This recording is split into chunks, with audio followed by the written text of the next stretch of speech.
Hi, I'm Sarah Jane. This is my PowerPoint about Henry Ford and his management style, his leadership ability, and what set him apart as one of the pioneers of the motor industry.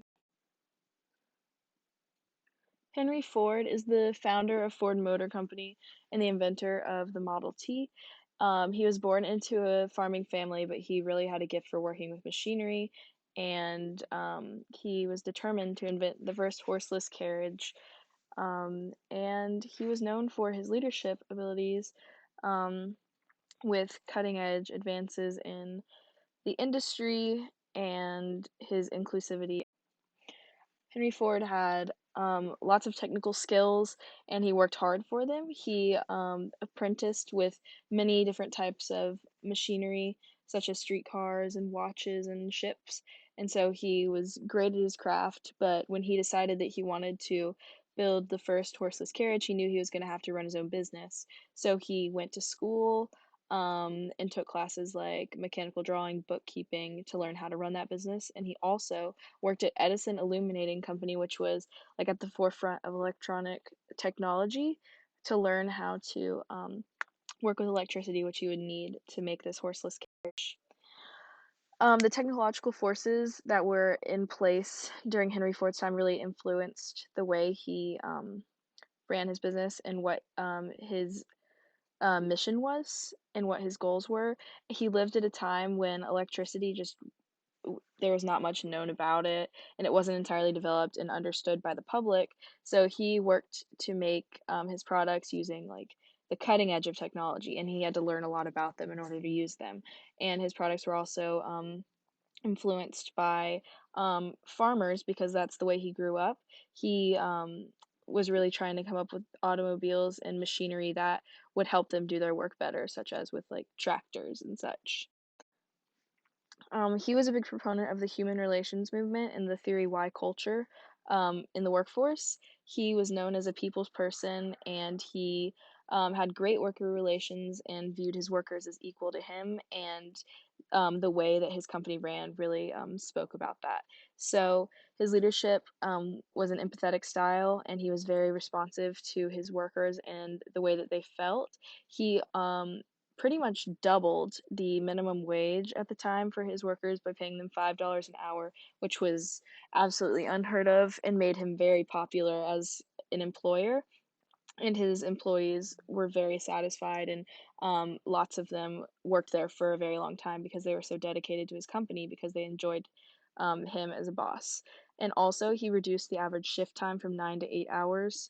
And all of this is like great for the way that he treated his people, but also it just was a very smart business move because happy employees produce better results, and he knew this.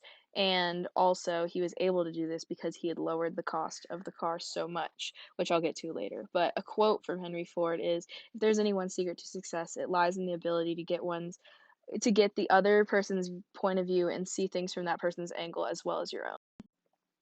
He was a very ethical guy. He had a moral rights approach. Henry Ford had a workplace dilemma as to whether or not to hire people of color and people with disabilities and members of the LGBTQ community as well as women.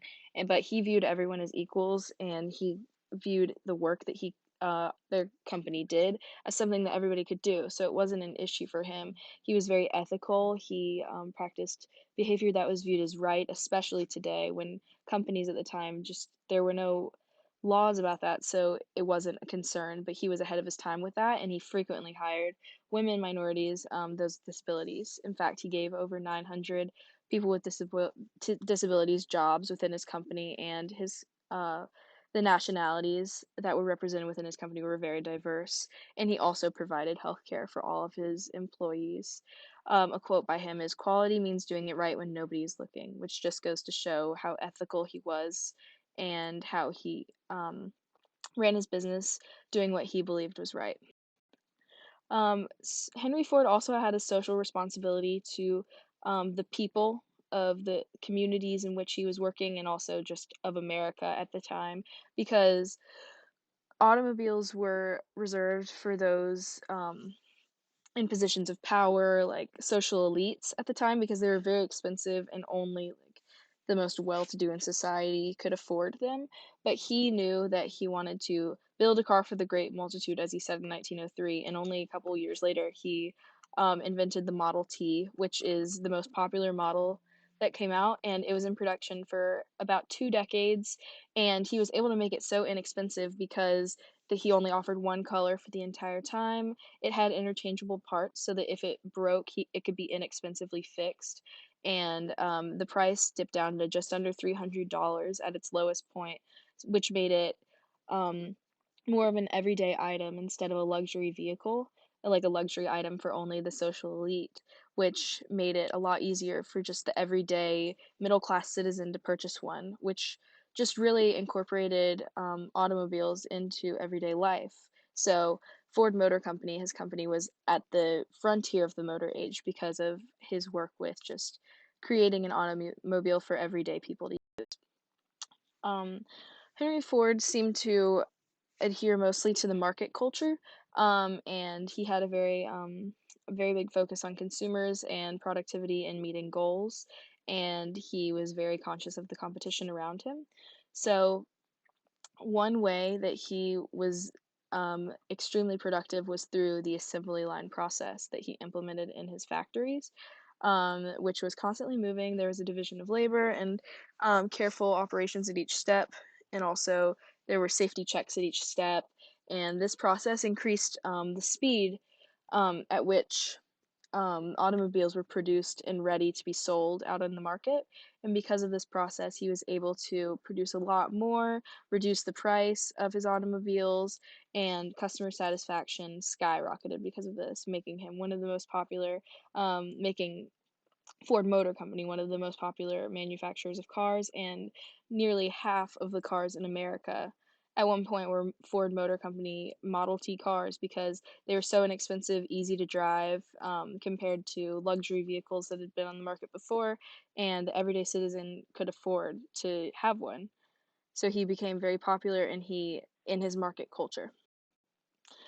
A leadership situation that Henry Ford had, actually there are two, and I've touched on a little bit of both of them previously, but he really set the standard for social justice in the workplace when it comes to hiring women, people of color, different races, different ethnicities, different sexualities, because to Henry Ford, it was just workers that needed to do a job. Um, Whereas for other people, it was like a whole social issue. But he received a lot of criticism for it. But his company was so successful because he hired all these people and paid them well, which was it was very uncommon to hire women, people of color, LGBTQ all at the same place, but also to pay them the same as a white man or to pay them well was just unheard of. But his leadership forever changed the way that like companies were run because by designing basic cars at a reasonable price, he was able to pay his employees more, and everyday citizens could purchase one. So, although this was criticized by other people in the automobile industry, the choice ended up being highly successful, and Henry Ford just really gave his workers the opportunity to work, whereas at other companies they might not have even been given the chance to work. So he really changed the demographics of the American workforce, and he changed the automobile industry. Leadership styles that I think I possess. I've never had like a traditional managerial role, but I have seen my leadership abilities play out in situations like I work at a summer camp every summer, and I'm a leader at my church for the children there on Sundays.